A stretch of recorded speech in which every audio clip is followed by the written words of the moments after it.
July 10, 1099. Rodrigo Díaz de Vivar, the man known as El Cid, lays dying. He is one of the most remarkable warriors of the Middle Ages. Having begun life as an ordinary knight, he dies as conqueror of the magnificent city of Valencia. In his generation, El Cid alone has vanquished the Almoravids, and thus struck a decisive blow in the Reconquista of Spain.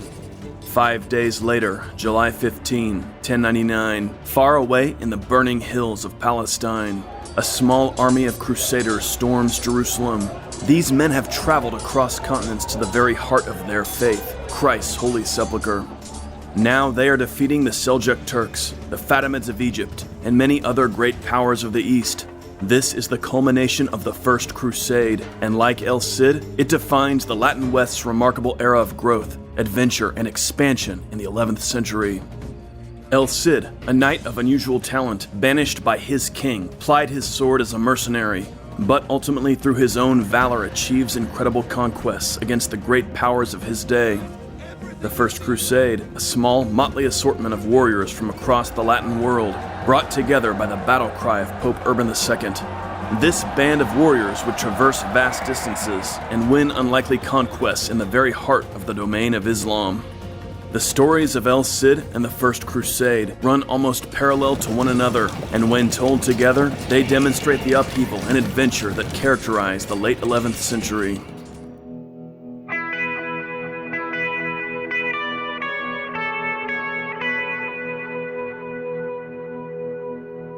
October 1086. The battlefield of Sagrajas is soaked red with blood.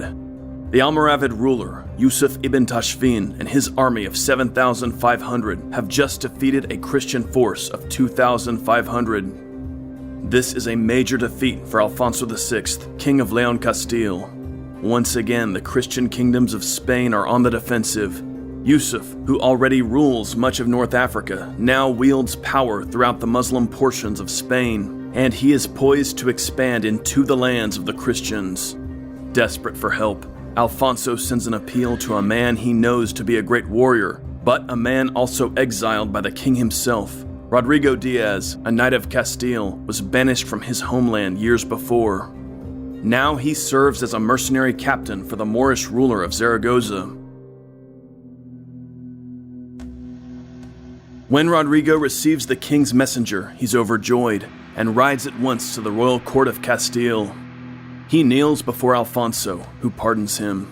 Alfonso dispatches Rodrigo to the eastern Iberian Peninsula, where he authorizes the Cid to subdue lands held by Muslim rulers. In this way, Alfonso hopes to secure his eastern interests. However, the reconciliation does not last. Over the next several years, tensions between El Cid and the king boil over. Their relationship is a complicated matter, long debated by historians, and despite their clashes, El Cid seems to have always maintained that Alfonso was ultimately still in some sense his king. However, by 1090, El Cid is operating in the east mostly as an independent warlord. With a small army of loyal followers, he extracts tribute from local Muslim rulers and begins seizing castles in the region. Valencia's ruler, Al-Qadir, offers a lavish tribute, making himself Rodrigo's client. The Knights of the Cid are well paid with Valencian gold. Rodrigo, amazingly, with very limited resources, is establishing himself as an independent power in the Levant of Spain.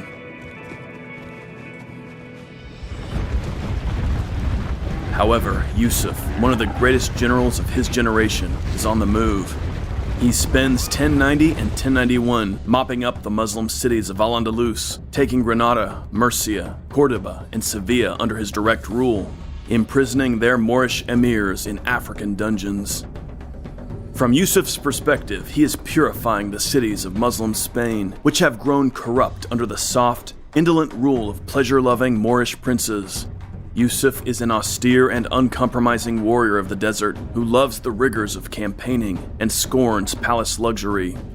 He is committed to the fundamentals of the Islamic faith and models his own life on the companions of the Prophet. If anyone can crush the Christian kings of Spain and restore Muslim rule to the whole of the peninsula, it is this man. And now, Yusuf's plan is coming into focus. He knows that Valencia is the key to his ultimate triumph. Once Valencia falls, Zaragoza will easily be subdued, and then the Almoravids can destroy the tiny Christian kingdom of Aragon. At that point, Alfonso VI and the Castilians will be penned in by a newly resurgent Muslim Spain. Within Valencia, civil strife is brewing. Many of the city's Muslims despise al-Qadir for submitting himself to the Christian El Cid. Resistance coalesces around Ibn Jahaf, a prominent nobleman with pro-Almoravid sympathies. In 1092, Ibn Jahaf organizes a coup. Violence breaks out in the streets.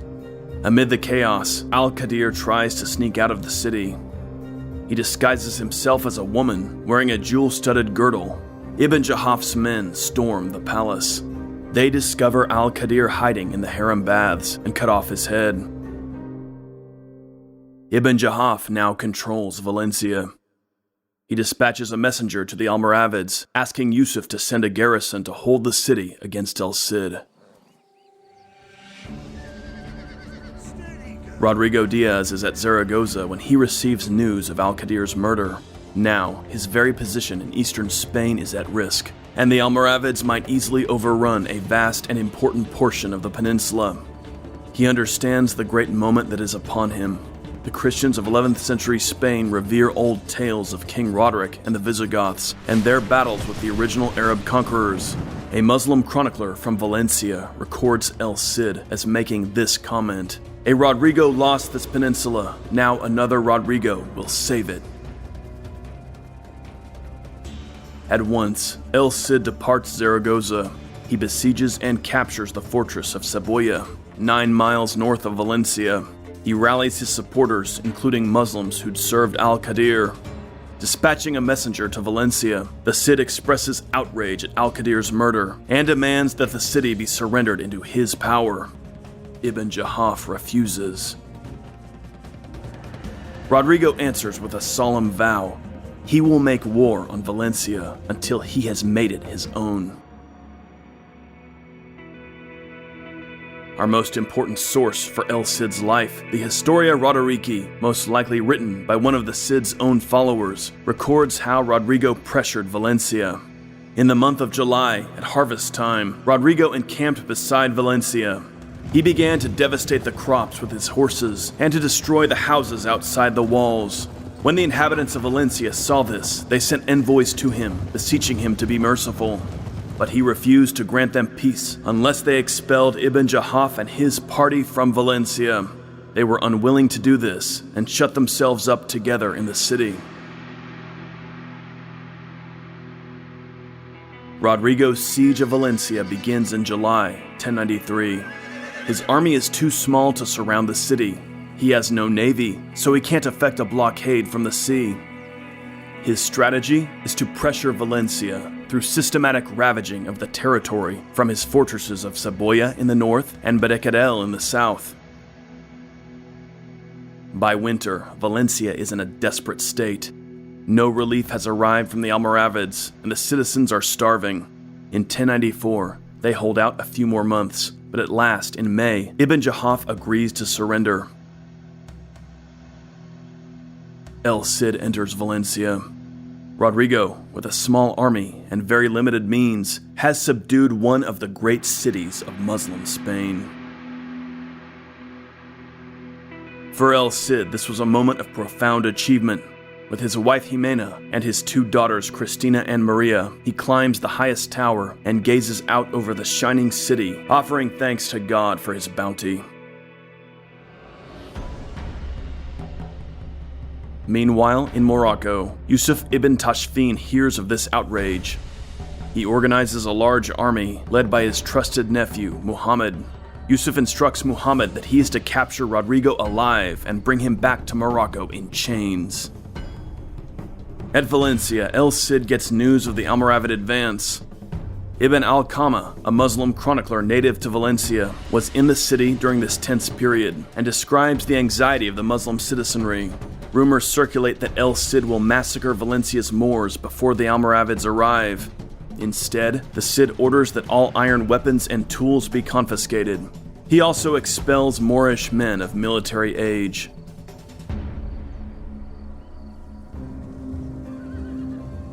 By October, the huge Almoravid host arrives before the walls of Valencia. Inside, the Christians hear the thunder of Berber war drums as their enemies surround the city. Muhammad concentrates his forces on the level plain of Quarta. The Historia Rodericki describes the anxiety of Rodrigo's knights. They were few in number, while the enemy outside the walls was immense and confident. But the Cid urges his men to take heart and to trust in Christ. Immediately, Rodrigo begins studying the enemy host and believes he has identified a weakness. The Almoravid coalition is immense, but may also prove unwieldy. The Cid believes that a sudden and forceful attack could spread confusion through the gigantic army.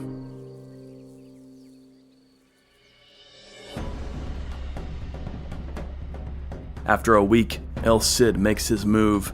Dividing his army in two, he dispatches the first contingent from the city in a sortie with such ferocity that the Almoravids concentrate themselves against it. Meanwhile, the Cid leads his second force discreetly from one of Valencia's lesser gates and falls upon the enemy camp. Just as Rodrigo had anticipated, the vast Almoravid host is slow to react to this surprise.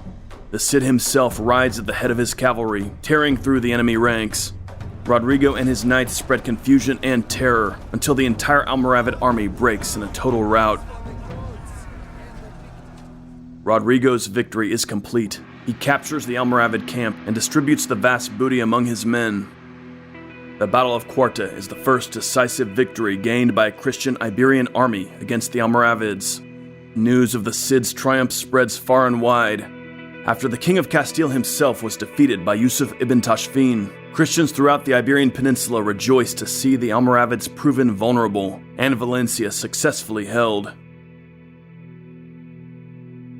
News of El Cid's victory may even reach Pope Urban II, for he has long been concerned about the situation in the Iberian Peninsula. Urban has recently taken direct action toward helping the Iberian Christians. He has even sanctioned their reconquista as spiritually meritorious. Less than a year after El Cid's great victory, Pope Urban plans a new sort of military campaign for Christendom's other frontier in the east. Urban is a broad-minded leader, a man of vision. For him, the many kingdoms of the Christian world represent a vast but ultimately united community, Christendom. Violence within this community is a disaster. Christian princes must stop waging wars against one another. Urban is determined to unite them in a common enterprise for a broader purpose, the good of Christendom. The Spanish kingdoms and their common battle against the Almoravids is a model. Urban wants to bring Christendom together against another enemy, the Seljuk Turks. November 1095, the French city of Clermont. Pope Urban II mounts a platform in the middle of a field. Gathered before him is a large crowd of bishops, abbots, noblemen, knights, and many other people. The Pope delivers a speech that will change history. He calls on the men of Christendom to take up arms and march to the east, where Christians are suffering under the rule of the Seljuk Turks. In particular, Urban emphasizes that Jerusalem, the city where Christ was crucified, should be restored to Christian rule. The chronicler Robert the Monk records his own impression of the Pope's words. May the deeds of your ancestors move you and spur your souls to manly courage, the worth and greatness of Charlemagne, his son Louis, and your other kings who destroyed pagan kingdoms and brought them within the bounds of Christendom.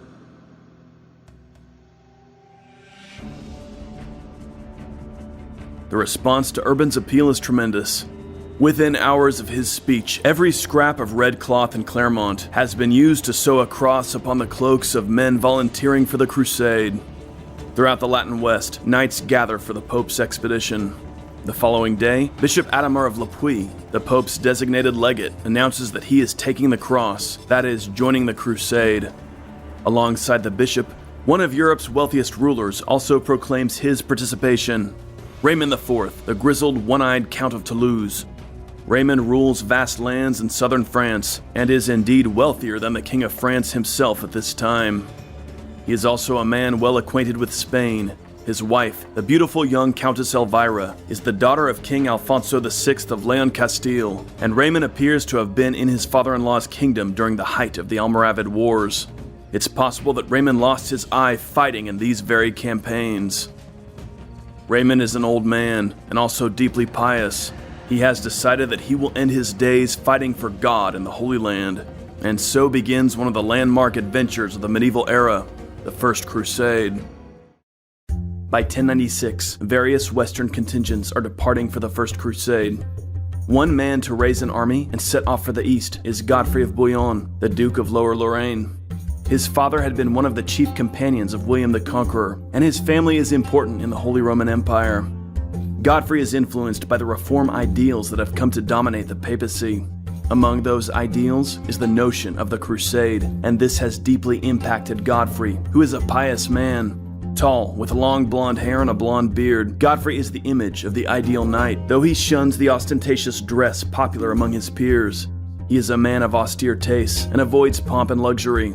Godfrey departs Lorraine with his army in August 1096, pressing eastward through Hungary. Another leading figure of the era responds to the Pope's appeal. Bohemund, part of the warlike Norman house of D'Hauteville, which dominates southern Italy and Sicily. Bohemund is a man of immense size and strength. Anna Comnena, a Byzantine princess, describes him in her book, The Alexiad, as having a hard, savage quality. Even his laughter sounded like a threat, recalls Anna.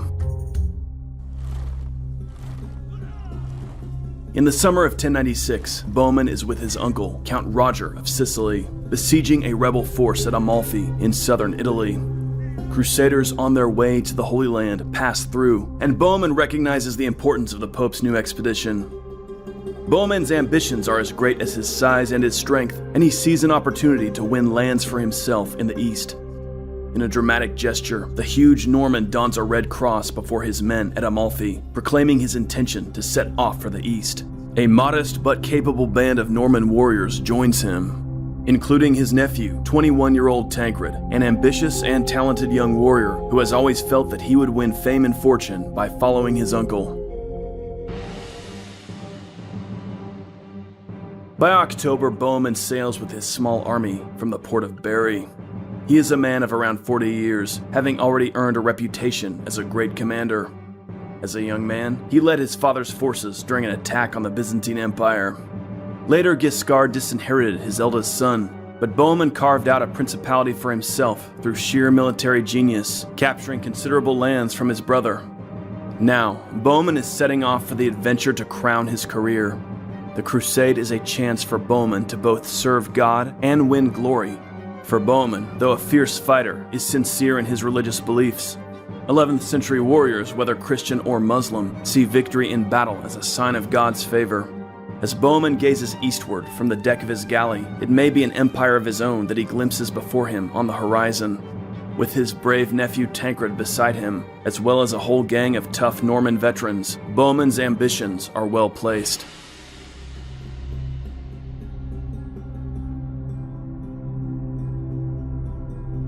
But Bohemund's past also makes him suspect in the eyes of Emperor Alexius. The Normans of Italy have long been enemies to the Byzantines. Alexius suspects that Bohemund may be traveling east not to fight for God, but to complete Guiscard's thwarted invasion of Byzantium. As Bohemund and his warlike Normans draw toward Constantinople, Alexius Comnenus grows increasingly uneasy.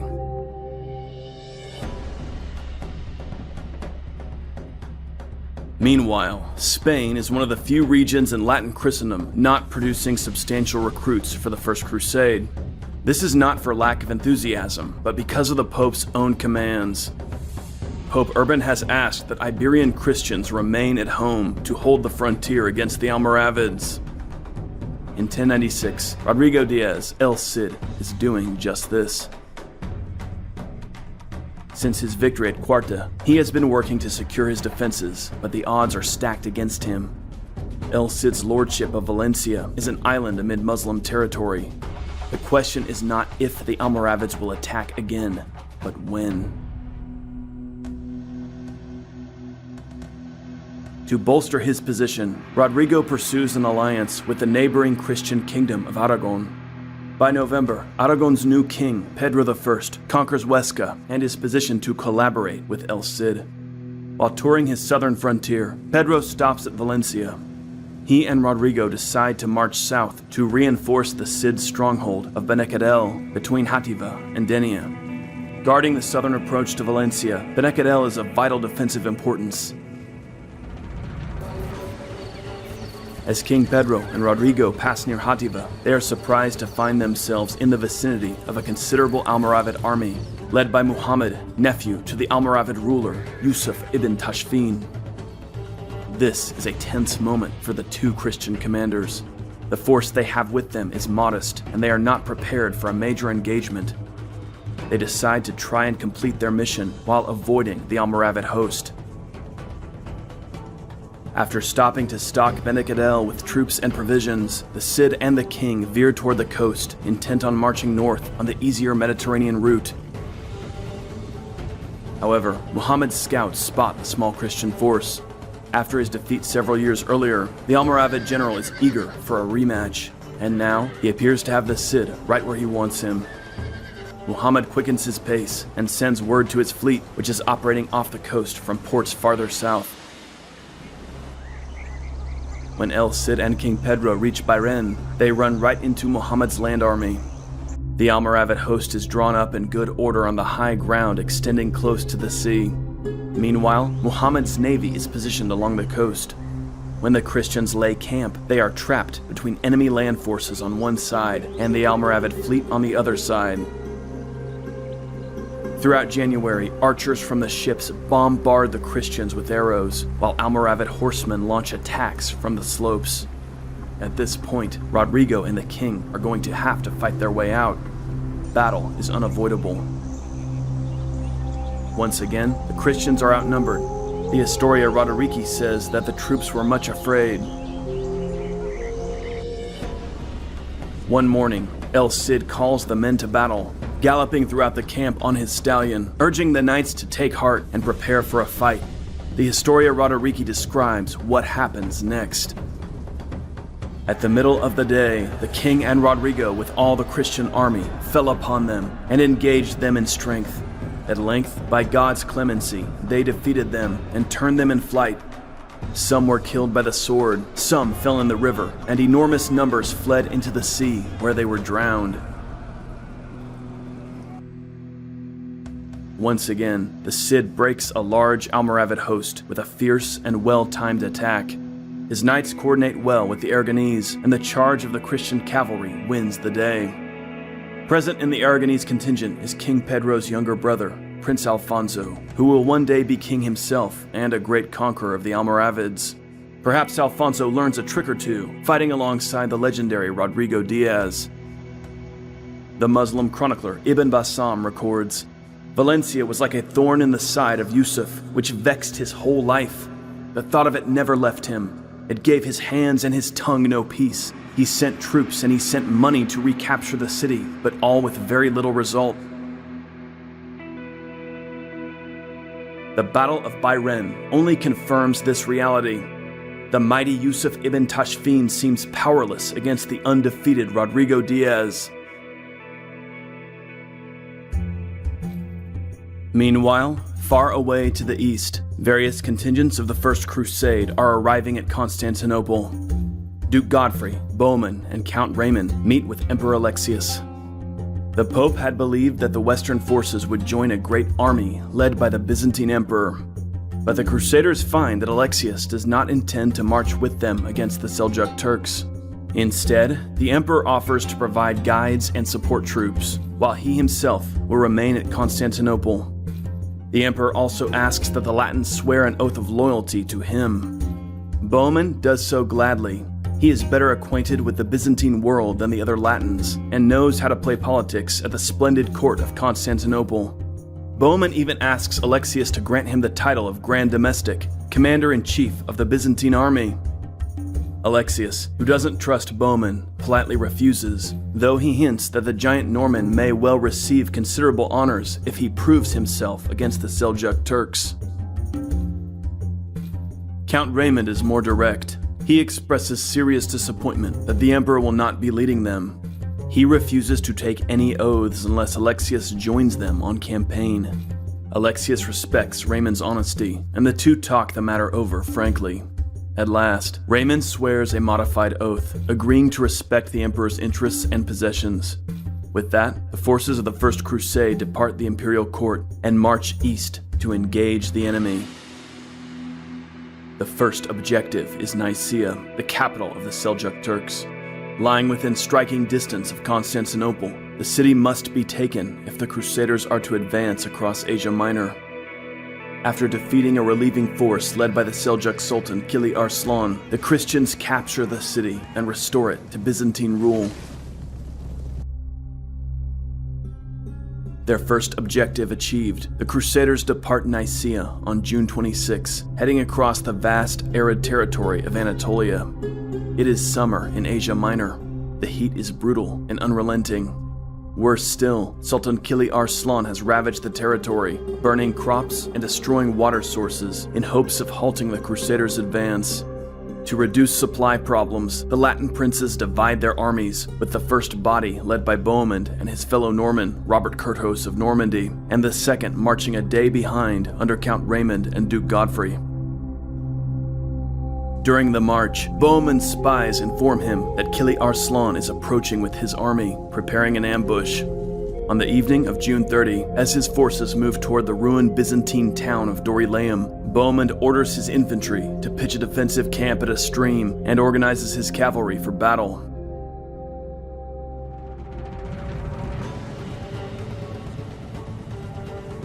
On the morning of July 1st, Kili Arslan strikes. But Bohemund is ready. Swarms of Turkish horse archers descend upon the Christian camp. Bohemund and Robert Curthose make several charges, but the light, swift Turkish cavalry elude them, wheeling away when attacked, then sweeping back in to harass the Crusaders with arrows. Things quickly go bad for the Christians. They are losing men and horses, and even the unarmed pilgrims hunkered down in the camp are being killed. A lesser commander might have panicked, but Bohemund reacts instantly and effectively. He immediately changes tactics, commanding his knights to dismount and stand with the infantry in a tight shield wall encircling the camp, allowing the armored troops to protect the horses, supplies, and pilgrims. This works. Suddenly, the Turks have to move in nearer to attack the Crusaders, who hold their ground and begin to kill enemy riders venturing too close. For several hours, the Crusader knights and foot soldiers stand side by side in this cramped formation, unbreakable before the increasingly desperate Turkish assaults. The heat is intense, the air choked with dust. Women in the camp trudge back and forth from the stream, carrying buckets of water to the men on the lines.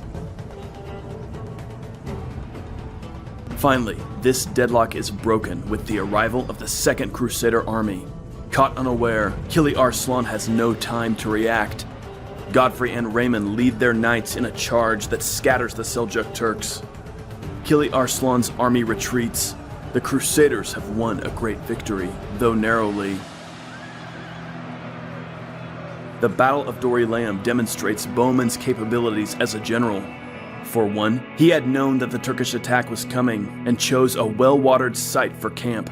Finally, at a desperate moment, he'd organized his troops so effectively that they held their defensive position until reinforcements arrived. The victory also demonstrates the power of the Frankish cavalry charge, well executed by Raymond and Godfrey. But the Seljuk Turks had also performed well, and their swift harassing tactics had proven quite effective, despite the ultimate results of the battle. The Turks leave behind the whole of their camp, filled with gold and silks, horses and weapons, which the Crusaders immediately seize.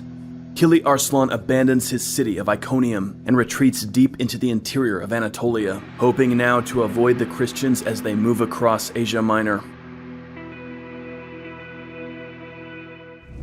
August 1097. In Spain, Rodrigo Diaz, El Cid, receives devastating news. His only son, Diego, has died, fighting alongside the Castilians against the Almoravids at the Battle of Consuegra. Diego's presence in the army of King Alfonso VI of Leon Castile is viewed by some historians as a sign that the Cid maintained loyalty to the king despite their strained relationship. Whatever the case, Diego's death is a bitter blow when the Cid is at the height of his power in Valencia. Meanwhile, in Asia Minor, Bohemund, Godfrey of Bouillon, and the army of the First Crusade advance into Syria and come up against one of the most powerful cities ever built, Antioch. This is the story of two great moments for the 11th century Latin West, El Cid in Spain and the First Crusade in the Holy Land. October 1097. The soldiers of the First Crusade emerge from a Syrian mountain range and catch sight of an impregnable fortress, Antioch, once the third largest city in the Roman Empire. At the close of the 11th century, Antioch is still one of the most powerful fortresses in the world, a sprawling city with massive walls defended by 460-foot-tall towers. The city's population is mostly Greek and Armenian, but it's ruled by Yagi Sihan, a Seljuk Turkish emir, and his garrison of some 5,000 Turkish troops. If the Crusaders want to advance, they will have to take this city. Tired, hungry, and battle-weary, the Latin Christians gaze wide-eyed at the huge stronghold. It's a demoralizing sight. Their army of some 40,000 is considerable, but they are unable to fully blockade the city. How will they ever take Antioch? As the Crusaders settle in for a siege and winter weather draws near, the primary concern for the commanders switches from capturing the city to securing supplies. Hunger and cold afflict the army terribly. The chronicler Fulcher of Chartres describes the miserable conditions. Then the starving people devour the stalks of beans still growing in the fields, many kinds of herbs unseasoned with salt, and even thistles, which because of the lack of firewood were not well cooked, and therefore irritated the tongues of those eating them. They also ate horses, asses, camels, dogs, and even rats. The poorer people ate even the hides of animals, and the seeds of grain found in manure. Meanwhile, far away in Spain, Rodrigo Diaz, El Cid, identifies a fortress that poses a danger to his Valencian principality. Murviedro sits upon a rock that makes it the strongest natural fortress on the coast of the Spanish Levant. It was here, centuries ago, that a Roman garrison made their last stand against Hannibal. Now, Murviedro can act as a rallying point for an army targeting Valencia. El Cid cannot let this stand. In early 1098, he lays siege to Murviedro. Meanwhile, in distant Syria, the First Crusade is no closer to its goal. At the start of 1098, the Christian army is still huddled before Antioch's massive walls. In February, the Byzantines withdraw their support. Alexius's representative, Tatikios, departs for Cyprus with his contingent. Things go from bad to worse. News arrives in the Christian camp that Kerboka, the Atabeg of Mosul, is assembling a vast coalition of Turkish forces from Damascus, Aleppo, and Mosul for the relief of Antioch. This news creates panic among the Crusaders. Stephen, Count of Blois, abandons the siege with his men. Their numbers reduced, their supplies low, and most of their horses dead. The remaining Crusaders are in no condition to battle a large enemy army. Desertions reach a critical level. The crusade, it seems, is about to collapse entirely. However, Bohemond is working on a solution. His spies talk with local Armenians, trying to establish a contact within the city. It works. Bohemond secures an ally on one of the key towers, an Armenian Muslim armorer called Firuz. The Muslim chronicler Ibn al-Qalanisi says that Firuz holds a grudge against the Turkish governor Yagi Sihan and is looking for an opportunity for revenge. Bohemond establishes contacts among Armenian traders moving in and out of the city. Through these traders, Bohemond makes contact with Firuz. The Norman promises Firuz rewards of every sort. Firuz agrees to the conspiracy. The Armenian armorer controls the Tower of the Two Sisters on the southeastern walls above the Gate of St. George. He and Bohemond agree that on an appointed night, Firuz's men will permit the Normans to scale the tower and thus enter the city. Firuz is Bohemond's key into Antioch. However, before he springs his trap, Bohemond wants to be sure that Antioch will be his. One night, the leaders of the crusade gather in council to discuss the approach of Kerboka. The atmosphere is tense. Godfrey, Robert Curthose, Raymond, Bishop Adamer, and the other leaders all know that their time is running out. Bohemond speaks up. He suggests that anyone who manages to secure Antioch should be named the city's lord. This gets the attention of the leaders. By now, they've learned to trust Bohemond's military genius, as well as his ambition. The gaunt old Count Raymond is the only dissenting voice. "This city rightfully belongs to Emperor Alexius," he states. Bohemund scoffs at this notion, reminding his comrades that the Byzantines have abandoned them in their hour of need. This point is not lost on Godfrey or Curthose, whose men have been cursing the Byzantines ever since Tatikios' flight. Ultimately, Raymond is outvoted. The other commanders agree. If Bohemund can get them into Antioch, he can have it. Dramatically, Bohemund stands up. "By grace of God, sirs," he proclaims, "Antioch will soon be ours." With that, the giant Norman swaggers out of the tent.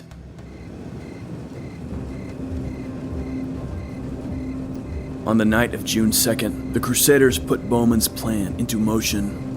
In full view of Antioch's garrison, a large Christian detachment marches away from the city, pretending to embark on a foraging expedition.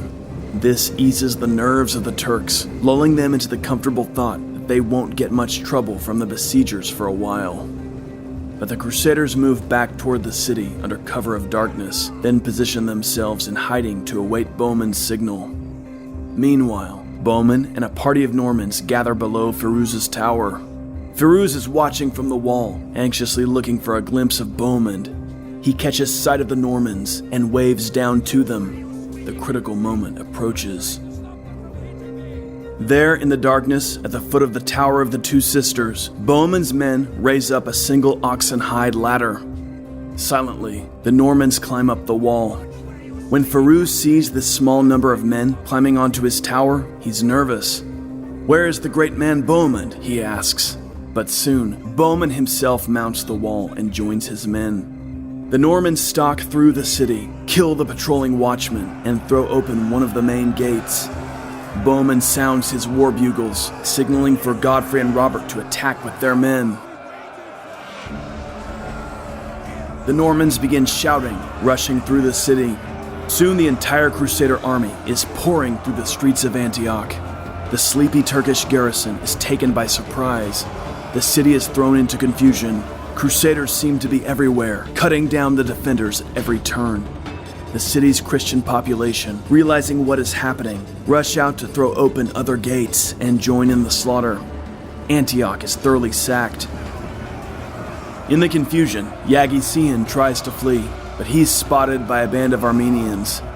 Seizing the old Turk, the Armenians behead him and take the head as a trophy to Bohemund.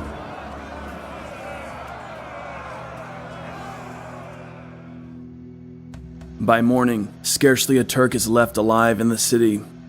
The Crusaders now control Antioch. A remnant of the garrison manages to hold out in the citadel. Bohemund dispatches his troops around the citadel. But for now, the Turks defend this position. For these last defenders, their only hope is Kerbogha, on his way even now. The last hope of the Turks in the citadel is a source of great dread to the Crusaders.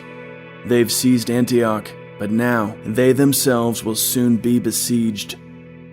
There's little time to consolidate their position. Quickly, they offer thanks to God, reconsecrating the Cathedral of St. Peter. Each leader takes charge of a section of wall, with soldiers assigned to man the battlements.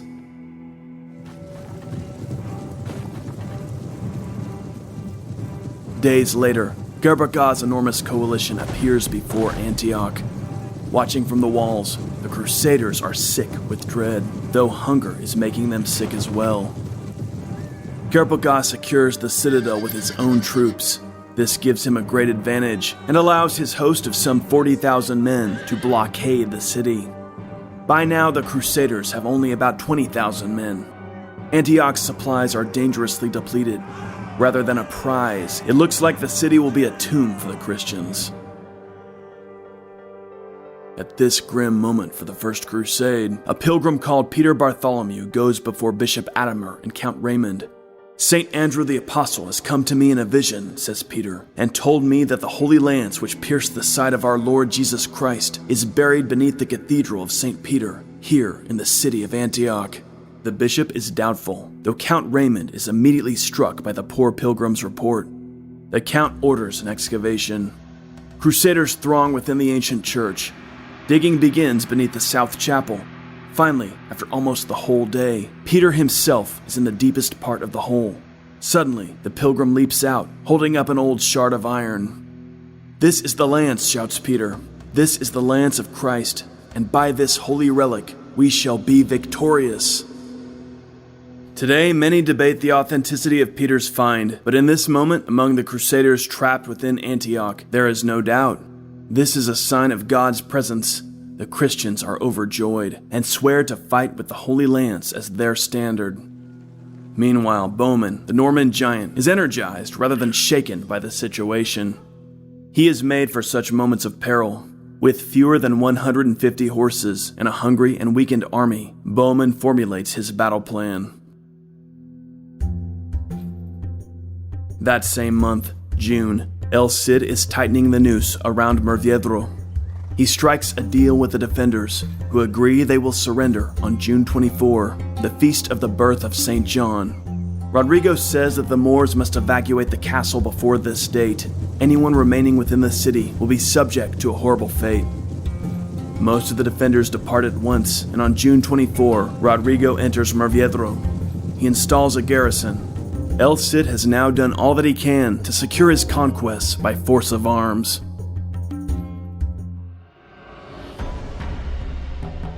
Four days later, in Syria, the Battle of Antioch begins on June 28. Bohemund chooses the bridge gate for his sallying point, placing the Latins on the western bank of the Orontes, preventing the Turkish troops on the eastern bank from quickly engaging them. First to emerge from the city is a division of archers. They hammer the Turks with arrows, driving back Gerbek's first line and opening space for the remainder of the Crusader army to deploy. Bohemund arranges the remainder of the army into 5 divisions. Once the bridge gate is clear, Robert of Normandy emerges with his column behind the archers, and then maneuvers to the left. Next, Godfrey of Bouillon marches out with the Lotharingians and Germans, followed by Bishop Adhemer leading the southern French. Each division fans out leftwards in a semicircle. Bohemund commands the largest and final contingent, allowing him to bring aid to any portion of the army. Once Gerbek sees the Crusaders sallying from the bridge gate, he has 2 options: immediately attack with his main force, or wait and meet the Crusaders in battle on grounds of his own choosing. Gerbek chooses the latter. He wants to allow the Crusaders to deploy fully so that he can destroy them in one grand stroke and prevent them from retreating back into Antioch. While Gerbek's main force holds back, the Crusaders are attacked fiercely by the Muslim advance troops. Turks before the bridge gate launch a counterattack, followed by an assault from Turks sweeping down from positions before the Gate of St. Paul and the Gate of the Duke. Most pressing of all, Turks positioned before the Gate of St. George quickly begin crossing the river and coming up behind the Crusaders. The Christians are surrounded. Militarily, this is a bleak situation. A small infantry-based army, while attempting to deploy out of a narrow gate, is being heavily attacked from all sides by enemy cavalry. The Crusaders, by now tested in many battles, rise to the challenge. The Knight Reinhard of Toul is dispatched with a contingent of French and Lotharingians, and they meet the southeastern attack with such ferocity that the enemy breaks and retreats. Meanwhile, the main body of the Franks holds formation against the onslaught of Turkish arrows, just as they had done at Dorylaeum. Unbroken, the Crusaders march forward, fighting with precision and ferocity. Before this powerful counterattack, the Turkish advance guard breaks, turning tail and fleeing. Realizing what's happening, Gerbek advances quickly and runs right into his own retreating troops.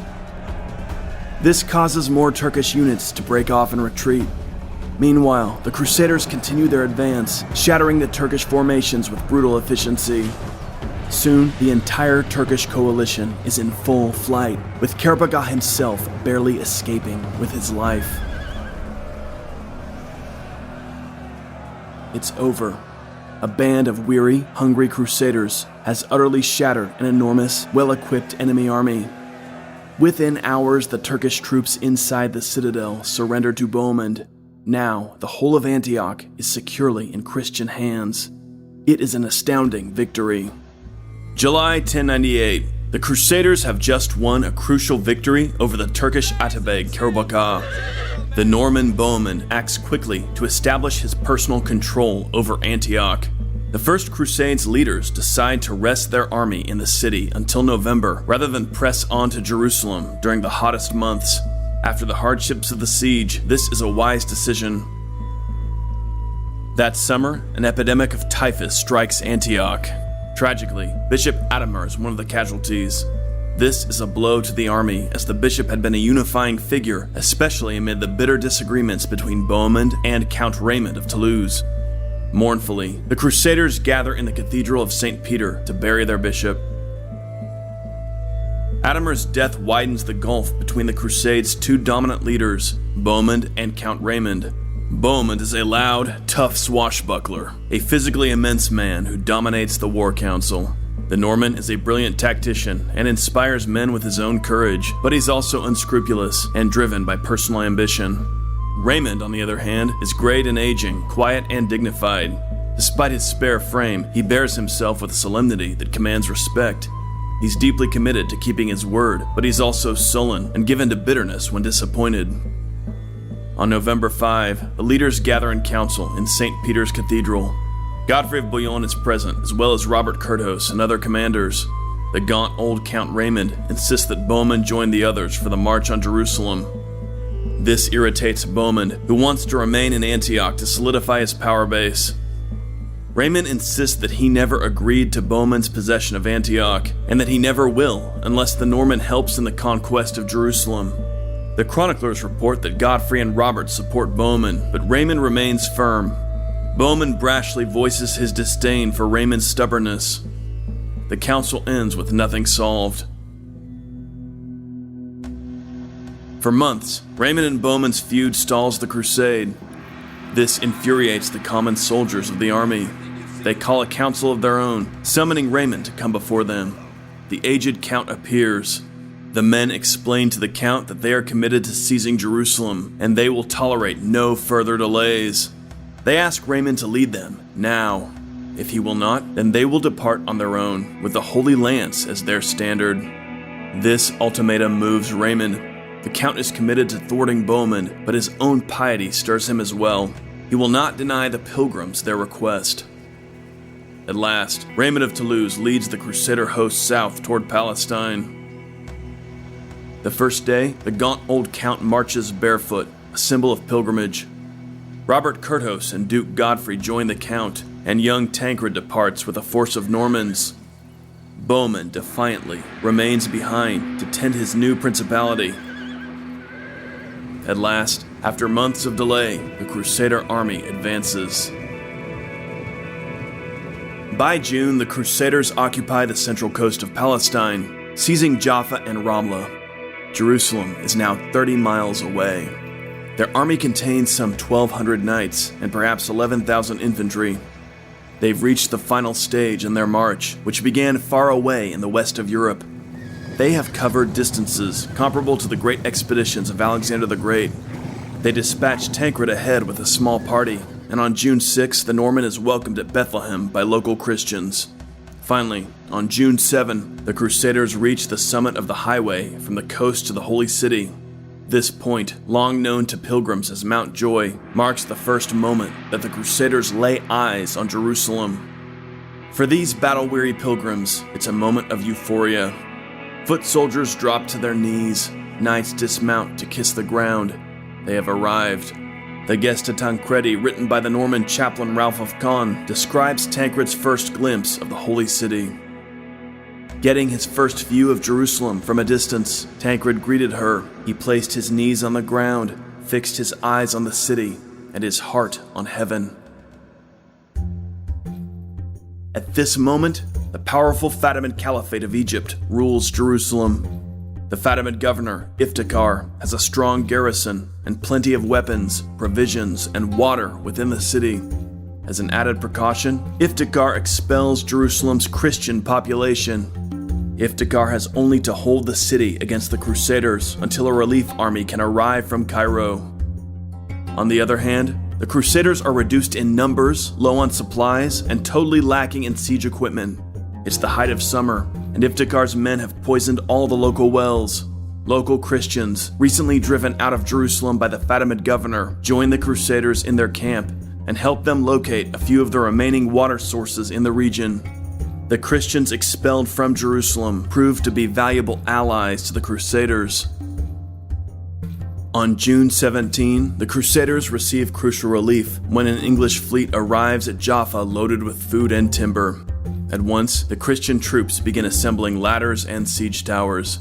But they have to work quickly, for by July, news arrives that the Egyptian vizier, Al-Afdal, is assembling an army to march against them. In this desperate moment, the Crusaders turn to God. Led by the bishops and priests carrying holy relics, the army processes barefoot around Jerusalem, singing psalms and calling out to heaven for help. The procession ends on the Mount of Olives, a holy site for these soldiers. Here, Peter the Hermit delivers a resounding sermon on the holiness of the task at hand. The men are inspired. They're ready to make an attack on the city.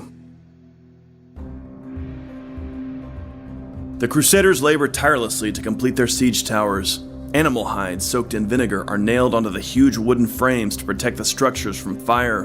By July 10, the enormous siege towers are ready. Meanwhile, at this very moment, far away from Palestine, Rodrigo Diaz, the hero known as El Cid, lays dying. He is 56 years old. By now, the labors of 100 campaigns, as well as his grave illness 9 years earlier at Daroca, and the serious neck wound he endured during a skirmish at Albarracin, are all taking their toll. The poets say that his thoughts return to his exile, and that he still harbors some lingering bitterness toward King Alfonso VI. Banishment was all the reward I received at his hands, the Cid is said to declare. But the truth is, we don't know the final words of this great figure of the 11th century. But the fact that he dies just a few days before the First Crusade makes the final assault on Jerusalem is rather poetic. The Cid, like the men of the First Crusade, is an adventurer whose courage and vigor raised him from the ranks of the ordinary to the legendary. Such a rise mirrors the very rise of the Latin West during this period, from a backwater to the energetic powerhouse of the era.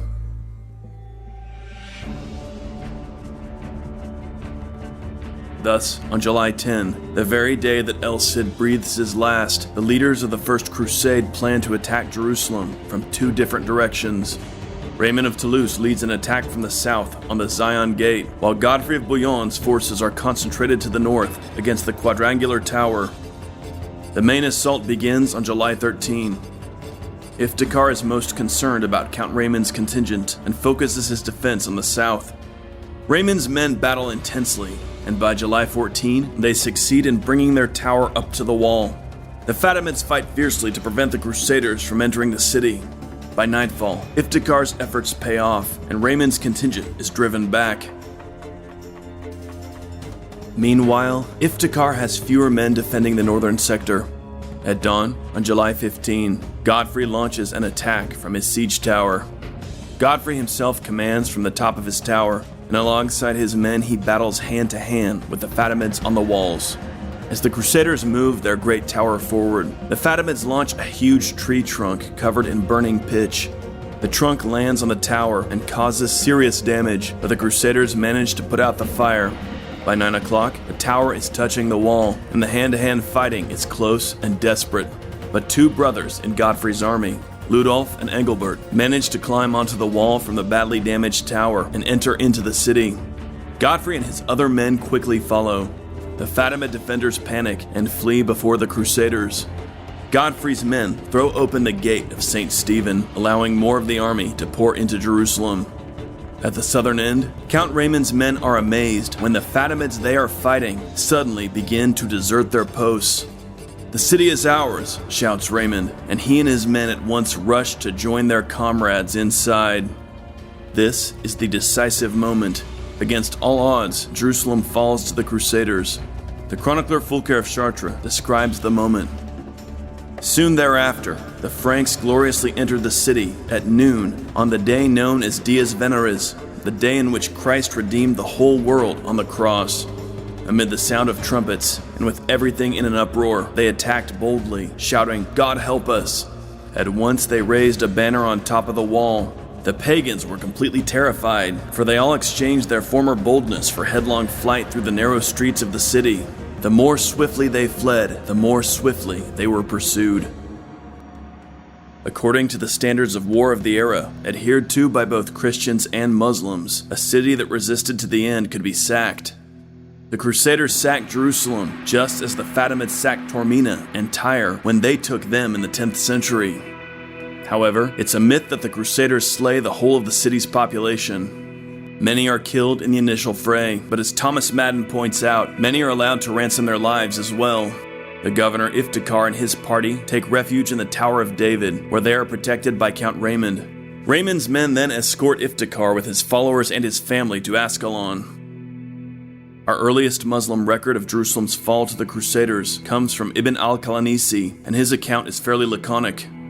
He treats the event as he does many of the sieges and sackings that he records in his chronicle. The townsfolk descended from the wall at sunset, whereupon the Franks renewed their assault upon it, climbed up the tower, and gained a footing on the city wall. The defenders were driven down, and the Franks stormed the tower and gained possession of it. A number of the townsfolk fled to the sanctuary, and a great host were killed. Jerusalem is captured. Now it must be held.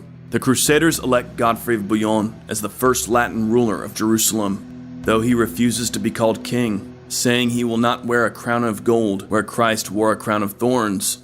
Instead, Godfrey adopts the title Defender of the Holy Sepulcher.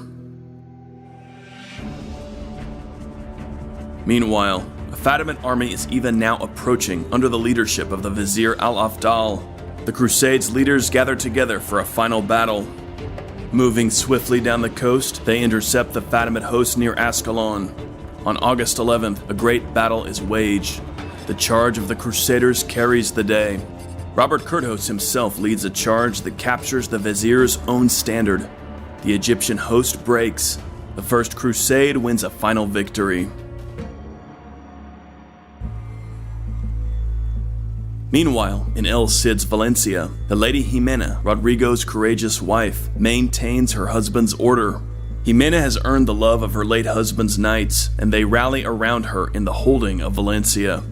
As late as May 1101, Jimena speaks boldly in a charter of future conquests, which, by God's help, we shall make by land or by sea. However, if Jimena is determined to maintain the Cid's principality, the Almoravids are just as determined to retake Valencia. In the late summer of 1101, a large Almoravid host lays siege to the Cid's capital. The siege drags on through the winter. Jimena sends a desperate appeal for aid to the King of Castile.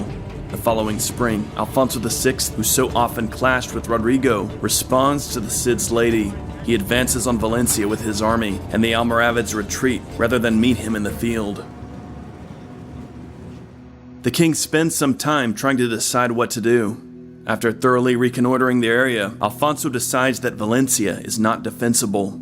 The city sits too deeply in Moorish territory for the Castilians to defend. Alfonso informs the Lady Jimena that he will evacuate and destroy the city.